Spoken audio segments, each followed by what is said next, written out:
আসসালামু আলাইকুম বন্ধুরা। আমাদের সোলার সিস্টেমের সবচেয়ে ভয়ঙ্কর আর ভারী বস্তু হলো আমাদের তারা অর্থাৎ সূর্য।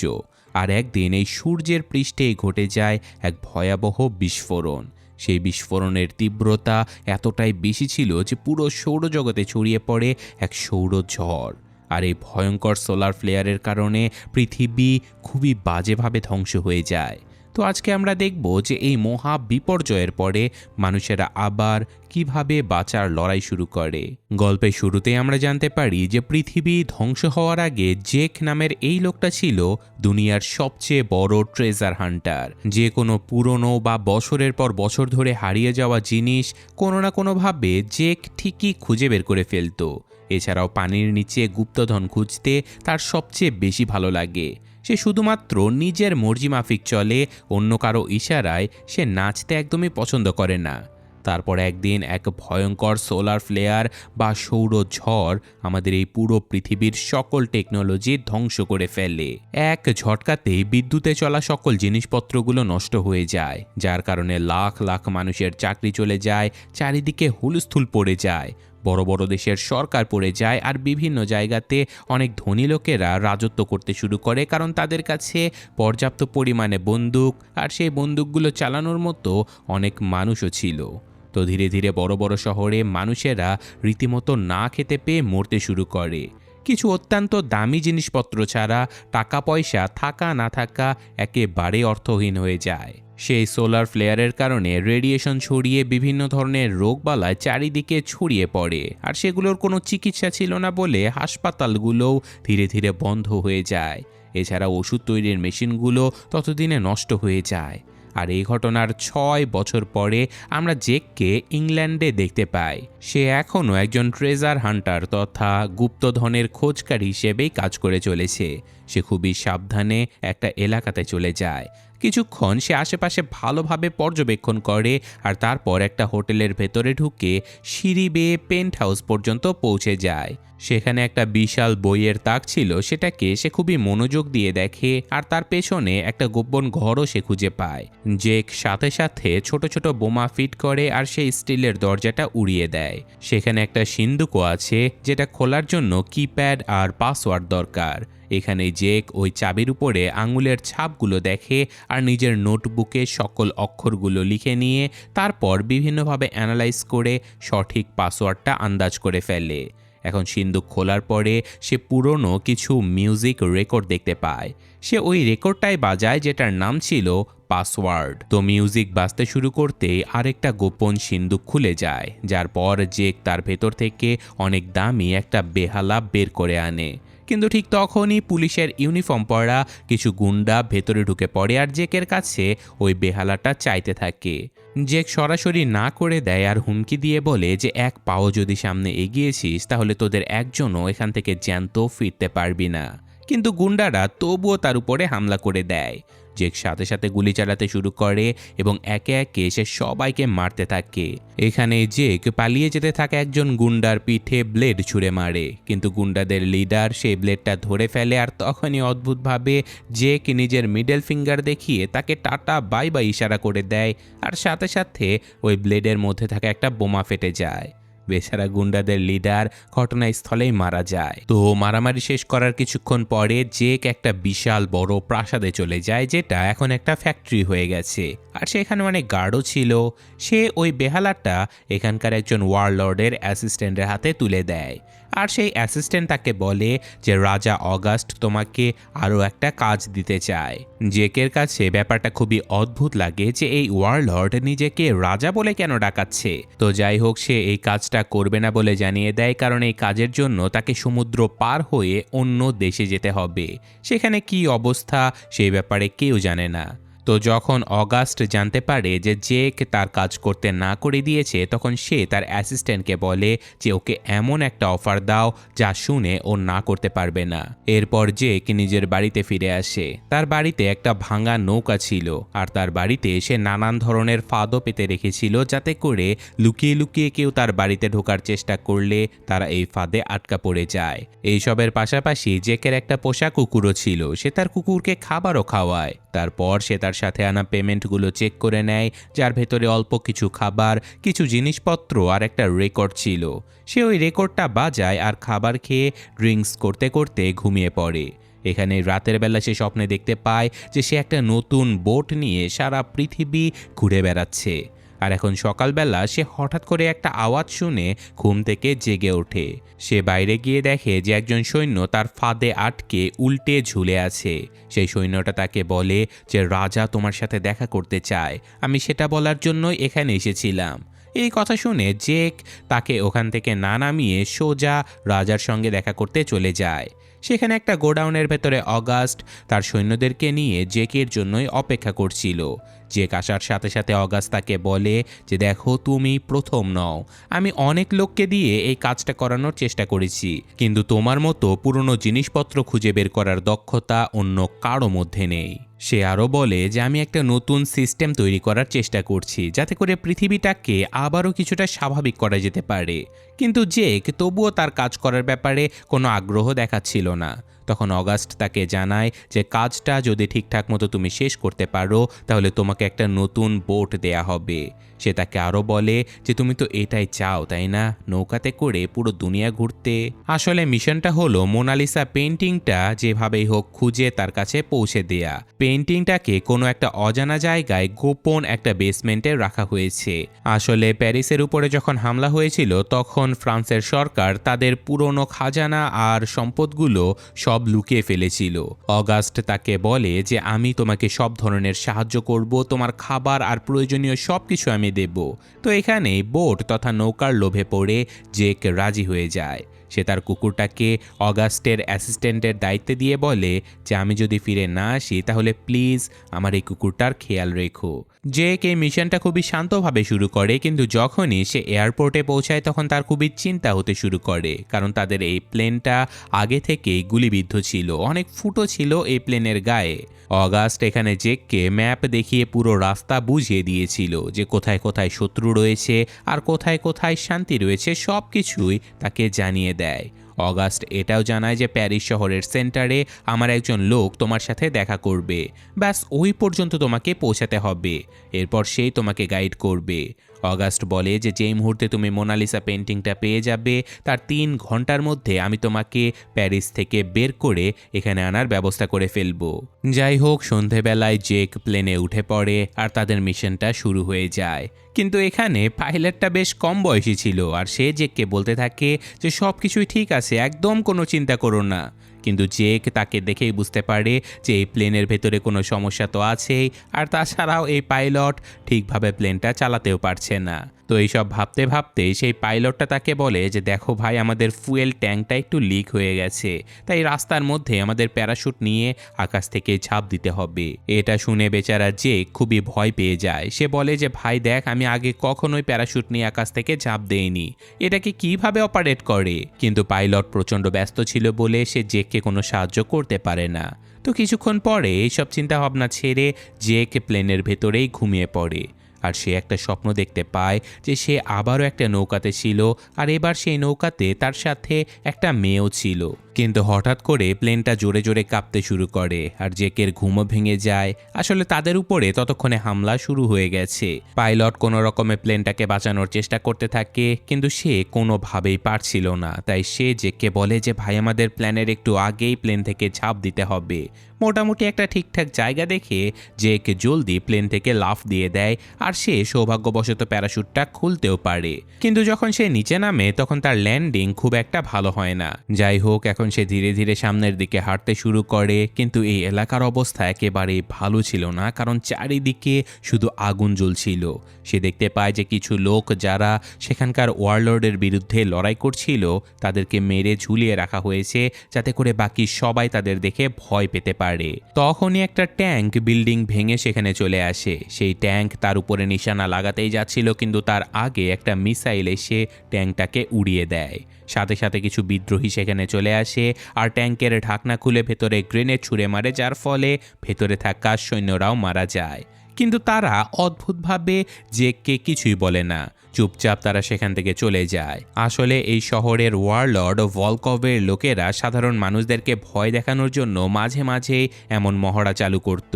ভলকভ খুবই ভয়ঙ্কর আর খারাপ একজন লোক ছিল, আর সে দাবা খেলতে খুবই পছন্দ করত, কারণ এর সাহায্যে সে বিভিন্ন চাল বা প্যাচ শিখতে পারত। কোনো লোক যদি ভলকভের পথের কাঁটা হয়ে দাঁড়ায় তাহলে সে প্রথমে তার সাথে দাবা খেলে। আর আজকে তার সৈন্যরা সেই লোকটাকে ধরে এনেছে যে কিনা ভলকভের বিরুদ্ধে বিদ্রোহ করেছিল, আর সেই লোকটা তার সাথে খেলতেই পারছিল না। তাই ভলকভ সোজা তাকে গুলি করে দেয়। আর তখনই ভলকভের প্রধান লোক, যার নাম হলো গর্জনিজ, সে তাকে জানায় যে আজ একটা লোক প্লেন থেকে আমাদের শহরে লাফিয়ে পড়েছে। ভলকভ সাথে সাথে তার লোকেদেরকে বলে যে যত জলদি সম্ভব ওই লোকটাকে খুঁজে বের করো। তো এদিকে সকাল হয়ে গিয়েছিল, আর জেক শহরের অন্য একটা প্রান্তে ততক্ষণে পৌঁছেও যায়। সেই শহরের লোকেরা খুবই কষ্ট নিয়ে বেঁচেছিল, কারণ তারা ভলকভকে খুবই ভয় পেত। এখানে জেক একটা গাড়ির পেছন থেকে কিছু পুরনো কাপড় চোপড় উঠিয়ে নেয় আর নিজের ভালো কাপড়গুলো সেখানেই লুকিয়ে ফেলে। তো এখানে কিছুটা দূরে সৈন্যরা সকল মানুষদেরকে জড়ো করে এই এলাকাতে থাকার নিয়মকানুনগুলো বোঝাতে থাকে। তারা লোকদেরকে বলে যে কারফিউ ভাঙলে কঠিন শাস্তি পাবে, আর কেউ যেন ভলকভের বিরুদ্ধে কোনো কথা বলার সাহস না করে। আর তাছাড়াও মানুষের মনে ভয় ধরে রাখার জন্য তারা দুজন বিদ্রোহীকে সবার সামনেই মেরে ফেলে। তো এইসব কিছু দেখে জেক যখন এখান থেকে বের হবার চেষ্টা করে তখনই কয়েকজন সৈন্য তাকে ঘিরে ফেলে আর তার ব্যাগ চেক করার চেষ্টা করে, কিন্তু জেক খুবই চালাকি করে তার ব্যাগটা একজন সৈন্যর মুখের উপরে ছুঁড়ে মারে আর তাদের লড়াই শুরু হয়ে যায়। সে একজন সৈন্যর হাত গাড়ির দরজাতে আটকে ফেলে আর অন্যজনের মাথা গাড়ির মিররে মেরে দেয়। এখানে একজন সৈন্য চাকু দিয়ে তার উপরে হামলা করে, কিন্তু জেক তার হাত ধরে ওই চাকু দিয়ে সৈন্যটাকে মেরে ফেলে। তো এখানে কয়েক মিনিটের মধ্যে জেক সবাইকে মেরে ফেলে। আর জেক যখন এখান থেকে বের হবার জন্য প্রস্তুত হচ্ছিল তখনই পেছন থেকে একজন সৈন্য বেরিয়ে জেকের উপরে গুলি চালানোর প্রস্তুতি নিতে থাকে, কিন্তু সে গুলি চালানোর আগে পেছন থেকে একটা মেয়ে এসে তার গলা কেটে ফেলে। এই মেয়েটার নাম হলো ড্রিয়া। ও আসলে অগাস্টের জন্যই কাজ করে, আর সে এখন জেককে সাহায্য করবে। মেয়েটা জেককে বলে যে যখন থেকে তুমি এই শহরে নেমেছো আমার নজর কিন্তু তোমার উপরেই ছিল, কিন্তু আমি আসলে দেখতে চেয়েছিলাম যে তুমি নিজেকে সামলাতে পারো কিনা, এইসব বিপদ থেকে নিজেকে বাঁচাতে পারো কিনা। যদি কোনো অযোগ্য লোক হতে তাহলে তোমাকে মরতে দিতাম, কারণ সামনে পরিস্থিতি আরও ভয়ঙ্কর হতে চলেছে। তো এখন জেক আর ড্রিয়া দুজনেই দ্রুত শহরের ভেতর থেকে লুকিয়ে লুকিয়ে বেরিয়ে যেতে থাকে। তারা ভিড়ের মধ্যে মিশে গিয়ে লুকিয়ে এখান থেকে চলে যাচ্ছিল, কিন্তু তবুও একজন আর্মি জেনারেল তাদেরকে দেখে ফেলে। সেই জেনারেলের মনে অনেক সন্দেহ হতে থাকে, কিন্তু ততক্ষণে জেক আর ড্রিয়া একটা চার্চে ঢুকে পড়ে, যেখানে তাদের সঙ্গে দেখা হয় ফাদার স্যামসনের। তার কাছে একটা জরুরি ম্যাপ ছিল, যেটা সম্প্রতি মারা যাওয়া কিছু বিদ্রোহী তার কাছে লুকিয়ে রেখেছে। স্যামসন তাদেরকে নিজের গ্যারেজে নিয়ে যায় আর ওই ট্রাকটা দেখায়, যেটাকে সে অনেক কষ্ট করে তৈরি করেছিল। তারপর স্যামসন ওই ম্যাপটা বের করে আর তাদেরকে তাদের পরবর্তী গন্তব্য দেখায়, আর সেই ম্যাপের কোনায় অদ্ভুত কিছু সিক্রেট কোড লেখা ছিল। তো যাই হোক, এইসব কিছু দেখাশোনা শেষ হলে স্যামসন আবারও সেই ট্রাকটা ঠিকঠাক করার চেষ্টা করছিল, আর তখন ড্রিয়া জেকের ক্ষতর চিকিৎসা করছিল। কিন্তু ঠিক তখনই আর্মি জেনারেল যে কিনা তাদের উপরে সন্দেহ করেছিল, সে আর্মিদেরকে নিয়ে এই চার্চ পুরোটাই ঘিরে ফেলে আর সবাইকে বলতে থাকে বাইরে এসো। জেক আর ড্রিয়া দৌড়ে সেই ট্রাক পর্যন্ত পৌঁছে যায়। ওদিকে স্যামসন জেনারেলের মনোযোগ সরানোর জন্য বাইরে চলে যায় আর স্যামসন জেনারেলকে বলতে থাকে যে দেখুন স্যার, আমি এখানে একদম একা থাকি, আমার সাথে এখানে কেউ নেই। কিন্তু সৈন্যরা তার কথা মানতে রাজি না, তাই কিছু সৈন্য এই চার্চের ভেতরে খোঁজাখুঁজি করতে ঢুকে পড়ে। এদিকে বাইরে স্যামসন হঠাৎ করে নিজের বন্দুক বের করে আর জেনারেলের হাতে গুলি করে দেয়, যার পর সাথে সাথে বাকি সৈন্যরা তাকে গুলি করতে করতে ঝাঁঝরা করে ফেলে। এদিকে ভেতরে থাকা সৈন্যরা গ্যারেজ পর্যন্ত পৌঁছে গেছে আর তারা সেই মিনি ট্রাকের ভেতরে বসে থাকা জেককে দেখে অবাক হয়ে যায়, কিন্তু তখনই ড্রিয়া হঠাৎ করে পেছন থেকে তাদের উপরে হামলা করে সবগুলো সৈন্যকে মেরে ফেলে।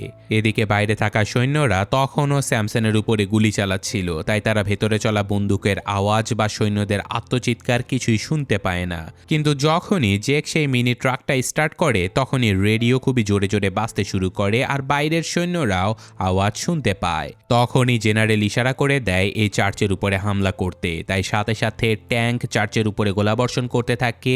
কিন্তু জেক আর ড্রিয়া একদম শেষ মুহূর্তে গ্যারেজের দরজা ভেঙে ট্রাকটা নিয়ে বেরিয়ে যায়। সৈন্যরা এলোপাথারি গুলি করতে থাকে, কিন্তু সেই গুলিগুলো ট্রাক কোনোভাবেই ভেদ করতে পারছিল না। এখন জেক তার মিনি ট্রাকটাকে একটা র্যাম্পে উঠিয়ে ট্যাঙ্কের উপর দিয়ে লাফ দিয়ে সেখান থেকে বেঁচে বেরিয়ে যায়। কিন্তু তখনও ভলকভের কিছু সৈন্য বাইক নিয়ে তাদের পিছু করতে থাকে। জলদি তারা একটা চেক পয়েন্টের কাছে পৌঁছে যায়, যেখানকার গার্ডরাও তাদের উপরে ফায়ারিং শুরু করে দেয়। কিন্তু জেক ততক্ষণে বুঝে গিয়েছিল যে তাদের এই মিনি ট্রাকটা আসলে বুলেট প্রুফ, তাই সে গাড়ি না থামিয়ে রোড ব্লকের উপর দিয়ে লাফিয়ে চলে যায়। আর এখন পরের রাস্তাতেও একটা গাড়ি চলে আসে, যেটাতে আরও বেশি সৈন্য ছিল।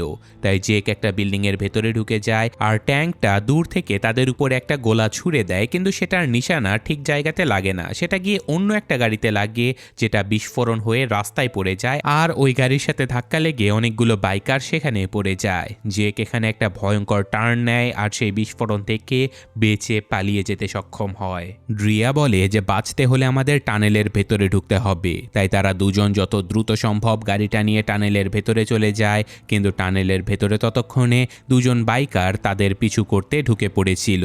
এদিকে বাইরে বের হতে হতেই তাদের সামনে আরও একটা ট্যাঙ্ক চলে আসে। ট্যাঙ্কটা আবারও তাদের উপরে হামলা করে দেয়, কিন্তু জেক একদম শেষ মুহূর্তে ট্রাকটাকে সেখান থেকে সরিয়ে দেয়। ধাওয়া পাল্টা ধাওয়া আবারও শুরু হয়ে যায়, আর এখন সৈন্যরা তাদেরকে চারিদিক থেকে ঘিরে ফেলে। এসবের মধ্যে হঠাৎ করে ড্রিয়া একটা গ্রেনেড ছুঁড়ে বাইকারগুলোকে ফেলে তো দেয়, কিন্তু এখনও একটা গাড়ি তাদের পেছনেই ছিল। এছাড়াও ট্যাঙ্ক আবারও ফায়ার করে তাদের দিকে, কিন্তু জেক ট্রাকটাকে লাফ দেয়, আর এবারও ওই ট্যাঙ্কের গোলাটা সোজা গিয়ে তাদের শত্রুদের গাড়িতেই লেগে যায়। এখানে জেক আর ড্রিয়া ফাইনালি সেখান থেকে বেঁচে বেরিয়ে যায়। আর এখন রাতের বেলা তারা দুজন একটা জায়গাতে থেমে যায় বিশ্রাম নেওয়ার জন্য। জেক ড্রিয়াকে জিজ্ঞাসা করে যে ব্যাস একটা পেন্টিংয়ের চক্করে এত লোকেরা আমাদেরকে মারতে কেন চাইছে? মেনে নিলাম পেন্টিংটা অনেক ফেমাস, অনেক দামি, তাই বলে এটা কিভাবে হতে পারে যে একজন ওয়ারলর্ড তার সকল সৈন্যদেরকে নিয়ে আমাদের উপরে হামলা করতে পারে?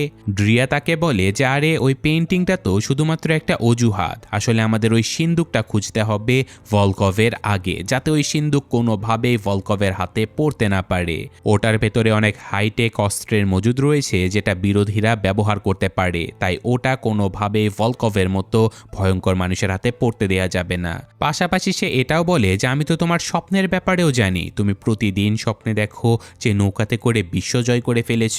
এইসবের মধ্যে সে গুড লাক হিসেবে জেকের জন্য একটা ছোট কাগজের নৌকা বানিয়ে দেয়। তো যাই হোক, এখন পরের দিন ভলকভ নিজের ট্রেনে করে ওই সিন্দুকটা খুঁজতে বেরিয়ে পড়ে। এখানে আর্মি জেনারেল এসে তাকে জানায় যে মাত্র দুজন লোক ছিল, আর তারা তার পুরো টিমকে হারিয়ে দিয়ে পালিয়ে গেছে।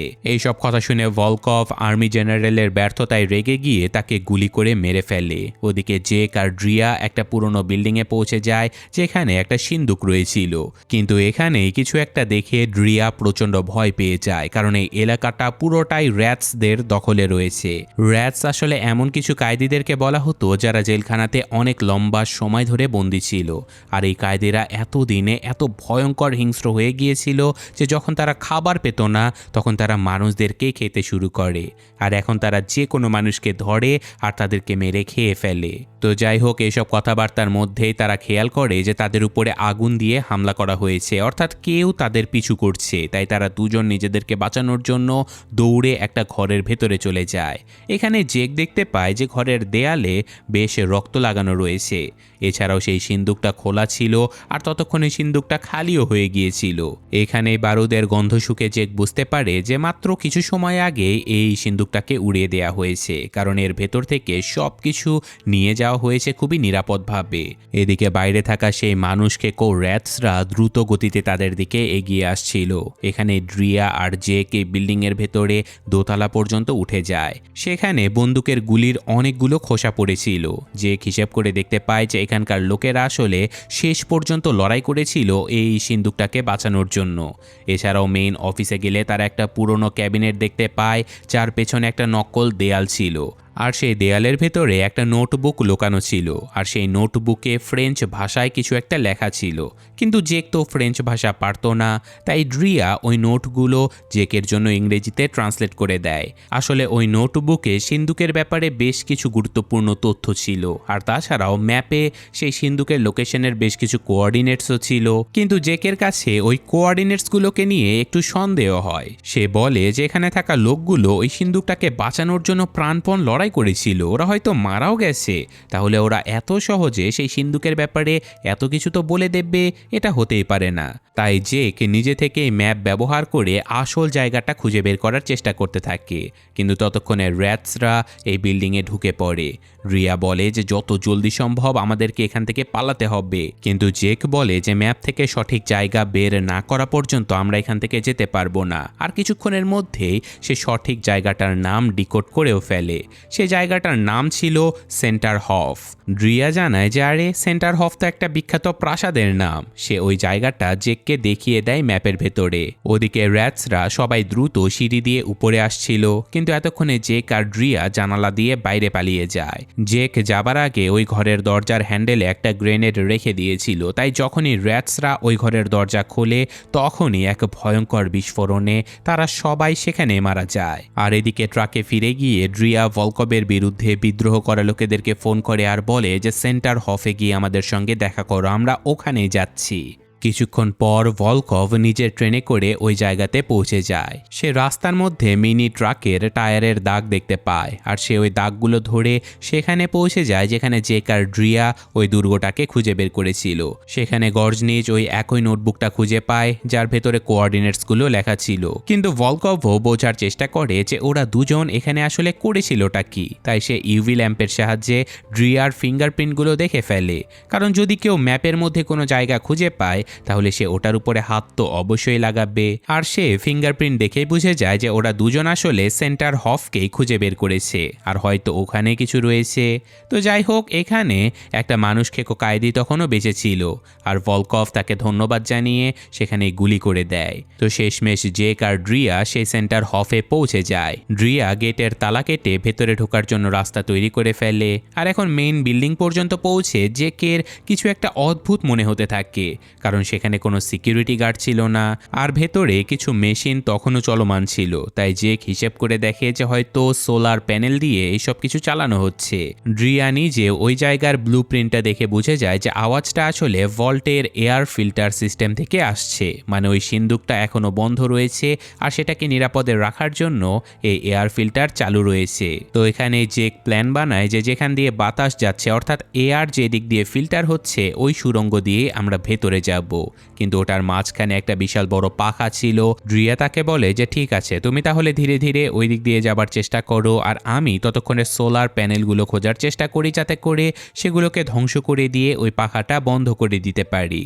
এই কথা শুনে জেক এগিয়ে চলে যায়, আর একদম উপরের ফ্লোরে জেক একটা দড়ি পেয়ে যায়, আর সে ওটাকে একটা ভালভের সাথে বেঁধে দেয়। তারপর সে নিজের ব্যাগটা ওঠায় আর ওটা দিয়ে একটা সেফটি বেল্ট তৈরি করে নেয়, আর তারপর সেফটি বেল্টটাকে দড়ির সাথে বেঁধে ফেলে। এরপর সে ধীরে ধীরে সুড়ঙ্গের নিচে নামতে থাকে, আর নিচে খুবই দ্রুত গতিতে একটা পাখা ঘুরছিল। যদি সে ভুলবশত এই পাখার মধ্যে পড়ে যায় তাহলে তার শরীর ছিন্ন ভিন্ন হয়ে যাবে। সে খুবই সাবধানে ধীরে ধীরে নিচে নামার চেষ্টা করছিল, কিন্তু দড়িটা ঘর্ষণের কারণে উপর থেকে ধীরে ধীরে ছিঁড়ে যেতে শুরু করে। এদিকে ড্রিয়া খুঁজতে খুঁজতে সোলার প্যানেলের এরিয়া পর্যন্ত পৌঁছে যায়। সে জলদি গুলি চালাতে শুরু করে সেই প্যানেলগুলোকে ধ্বংস করার জন্য, কিন্তু তার প্রথম নিশানা মিস হয়ে যায়। কিন্তু দ্বিতীয় শটে সে একদম পুরো সোলার প্যানেলের সিস্টেমটাকে নষ্ট করে ফেলে। আর এদিকে দড়ি ছিঁড়ে জেক যখনই নিচে পড়ে যায় তখনই সৌভাগ্যবশত ফ্যানটা বন্ধ হয়ে যায়। সে কোনো রকমে এ যাত্রায় প্রাণ বেঁচে যায়, কারণ রিয়া একদম সময় মতো সোলার প্যানেলগুলো ধ্বংস করেছিল।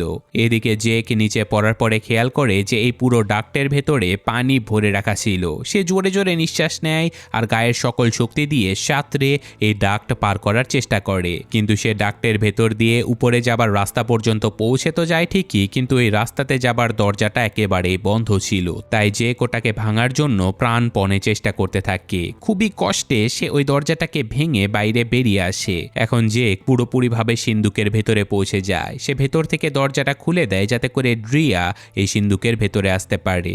এদিকে ভল্টের ভেতরে তারা ততক্ষণে মোনালিসাকে খুঁজেও পেয়ে গেছে, কিন্তু ওটা কোনো পেন্টিং ছিলই না। ওটা আসলে একটা নিউক্লিয়ার বোম ছিল যার উপরে মোনালিসার পেন্টিং আঁকা রয়েছে। এটা দেখে জেক পুরোপুরি চমকে যায়, কিন্তু ড্রিয়া এই ব্যাপারটা আসলে আগে থেকেই জানতো। সে বলে যে দেখো, আমি এই ব্যাপারটা আগে থেকেই জানতাম, আসলে তোমাকে জানানোর প্রয়োজন মনে করিনি বলে তোমাকে জানাইনি, কারণ এটা জানলে হয়তো তুমি কাজটা করতে চাইতে না। এছাড়াও ড্রিয়া জানায় যে যখন আমেরিকা জাপানের উপরে বোমা ফেলেছিল তখন তারা আরও একটা বোমা রাশিয়ার উপরে ফেলার জন্য বাঁচিয়ে রেখেছিল, আর এটাই এই পৃথিবীতে থাকা সর্বশেষ বোমা। অগাস্ট শুধুমাত্র এই বোমাটাকে উদ্ধার করতে চায়। সে এই বোমাটাকে ব্যবহার করতে চায় না, সে শুধুমাত্র ভলকভের মতো ভয়ঙ্কর লোকেদের হাত থেকে এই বোমাটাকে দূরে রাখতে চায়, কারণ ভলকভের মতো লোকেরা যদি এই বোমাটা পেয়ে যায় তাহলে এটা চালিয়ে দেবে। জেক বলে যে দেখো, তুমি অগাস্টের এত প্রশংসা করো না, কারণ কোনো ওয়ারলর্ডই বিশ্বাসের যোগ্য না। ভলকভও নয়, অগাস্টও নয়। সাথে সাথে সে এটাও বলে যে ভলকভের বিরুদ্ধে লড়াই করে কোনো লাভ নেই, কারণ ও অনেক শক্তিশালী, শেষমেশ ওই জিতে যাবে। তো যাই হোক না কেন, জলদি কিছু বিদ্রোহী সেখানে চলে আসে ড্রিয়াকে সাহায্য করার জন্য।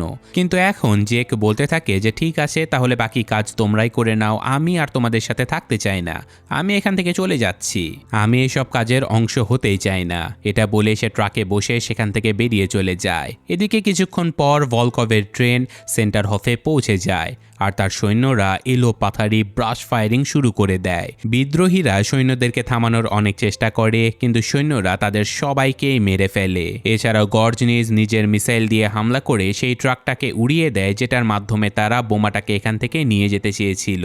আর এখন ফাইনালি ভলকভ ওই সিন্দুকের চাবিটাও পেয়ে যায়, আর সে এখন বোমাটাকে তার ট্রেনে উঠিয়ে নেয়। ওদিকে জেক নিজের গাড়িটা নিয়ে যখন যাচ্ছিল তখনই একটা জায়গায় থেমে ড্রিয়ার দেয়া ওই ছোট কাগজের নৌকাটা দেখতে পায়। এটা দেখে জেকের মন বদলে যায়। সে এখন ড্রিয়াকে সাহায্য করতে চায়, তাই সে দ্রুত সেই দুর্গতে ফিরে চলে যায়। কিন্তু দুর্ভাগ্যবশত চারিদিকে ততক্ষণে শুধু লাশ ছড়িয়ে ছিটিয়ে পড়েছিল, কিন্তু ড্রিয়া সৌভাগ্যবশত তখনও বেঁচে ছিল।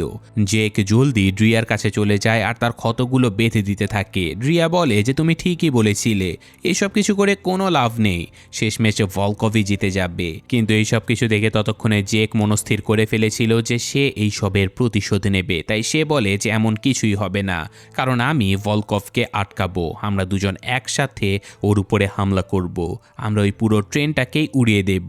তো এই কথা শুনে ড্রিয়া অনেক সাহস পেয়ে যায়, আর এখন তারা দুজন কিছু বোমা আলাদা আলাদা জায়গাতে লাগিয়ে দেয়, আর তারা বাইরে বের হতে সেই বোমার বিস্ফোরণে পুরো দুর্গটাই উড়ে যায়। আর এদিকে আমরা দেখতে পাই যে ততক্ষণে সন্ধে হয়ে গেছে, আর কুয়াশার কারণে ভলকভের ট্রেন খুবই ধীরে ধীরে চলছিল। কিন্তু এটা দেখে ভলকভের আবার খুবই রাগ হয়, তাই সে ট্রেনের কন্ডাক্টরকেই গুলি করে মেরে ফেলে, যার পর ট্রেন খুবই দ্রুত কুয়াশা চিরে এগিয়ে যেতে থাকে। এদিকে জেক তার ট্রাক দ্রুত চালিয়ে ব্রিজের উপরে চলে যায়, আর যখনই ভলকভের ট্রেন তার পাশ দিয়ে যেতে থাকে তখনই সে ওটার উপরে লাফিয়ে উঠে পড়ে। সে একটা দরজা খুলে ভেতরে গ্রেনেড ছুঁড়ে মারে, যার ফলে অনেকগুলো গার্ড কিছু বুঝে ওঠার আগেই মারা যায়। কিন্তু কিছু লোক তো বেঁচে ছিল, তাই জেক নিজের হাতেই তাদের সাথে লড়াই করতে থাকে, আর এক পর্যায়ে কয়েকজনকে মেরে একটা বন্দুক ছিনিয়ে নিয়ে সে সবাইকে শেষ করে ফেলে। আর তাছাড়াও ফায়ারিংয়ের আওয়াজ শুনে গর্জনিজ ততক্ষণে সেখানে পৌঁছে যায়, আর এখন দুজনের মধ্যে খুবই ভয়ঙ্কর লড়াই শুরু হয়ে যায়। এখানে গর্জনিজ অনেক শক্তিশালী ছিল, তাই তাদের দুজনের সমানে সমানে টক্কর শুরু হয়ে যায়। গর্জনিজ জেককে ধাক্কা দিয়ে সেই বোমার কাছে গিয়ে পড়ে, কিন্তু এবার যখন সে জেকের উপরে হামলা করতে আসে তখন জেক সজোরে ঘুষি মেরে তার অন্ডকোষ ফাটিয়ে দেয়। তো ইতিমধ্যে আবার পেছন থেকে ভলকভও চলে এসেছিল, আর সে জেককে দেখে সাথে সাথে তার উপরে গুলি চালাতে থাকে। কিন্তু জেক খুবই চালাকি করে গর্জনিজকে নিজের সামনে লাগিয়ে দেয়, যার ফলে সবগুলো গুলি গর্জনিজের গায়ে লেগে যায়। এখন জেক সুযোগ বুঝে ভলকভের উপরে হামলা করে দেয়, আর দুজনের মধ্যে ভয়ঙ্কর লড়াই শুরু হয়ে যায়। জেক ভলকভের হাতে কম্পাস দিয়ে ফুটো করে দেয় আর তার কাছ থেকে সেই নিউক্লিয়ার বোমা অ্যাক্টিভ করার চাবিটা ছিনিয়ে নেয়। আর ওদিকে ড্রিয়া ব্রিজ পর্যন্ত পৌঁছে যায় আর সেখানে গিয়ে ব্রিজের আশেপাশে বেশ কয়েকটা বোমা লাগিয়ে দেয়। আর যখনই সেই ট্রেন ব্রিজের কাছে পৌঁছায় তখনই ড্রিয়া সম্পূর্ণ ব্রিজটাকেই উড়িয়ে দেয়। এটা দেখে সাথে সাথে জেক ট্রেন থেকে লাফ দিয়ে পড়ে যায় আর ভলকভ ওই ট্রেনটাকে থামানোর চেষ্টা করতে গিয়ে অনেক দেরি করে ফেলে, কারণ ততক্ষণে ট্রেন সোজা খাদে পড়ে যায় আর এক ভয়ঙ্কর বিস্ফোরণ হয়ে যায়। এই সব কিছু দেখে ড্রিয়া অঝরে কান্না করছিল, কারণ সে মনে করেছিল এই বিস্ফোরণে হয়তো জেক মারা গেছে। কিন্তু তখনই জেক পেছন থেকে এসে ড্রিয়াকে বলে যে আরে কি হয়েছে তোমার, কান্নাকাটি কেন করছো? ড্রিয়া তাকে দেখে প্রচণ্ড খুশিতে জড়িয়ে ধরে। আর এখন কিছু সময় পর ইংল্যান্ডে জেক ওই নিউক্লিয়ার বোমা অ্যাক্টিভেট করার চাবি অগাস্টকে দিয়ে দেয় আর বলে যে বোমা এখন একটা খাদের নিচে পড়ে আছে, শুধু এই চাবি দিয়েই ওই বোমাটাকে অ্যাক্টিভেট করা যাবে।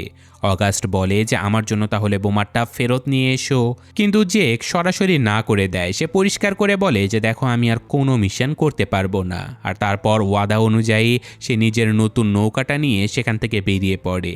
আর এবার ড্রিয়া তার সাথেই ছিল আর তারা দুজন একে অপরকে অসম্ভব ভালোবাসতে শুরু করে। আর এখন গল্পের শেষে আমরা অগাস্টকে দেখতে পাই যে কিনা তার সিন্ধুকে ওই নিউক্লিয়ার বোমার চাবিটা রেখে দিতে চলে যায়। আর সেখানে আমরা আসল মোনালিসার পেন্টিংটা দেখতে পাই, যেটা আগে থেকে তার কাছেই ছিল।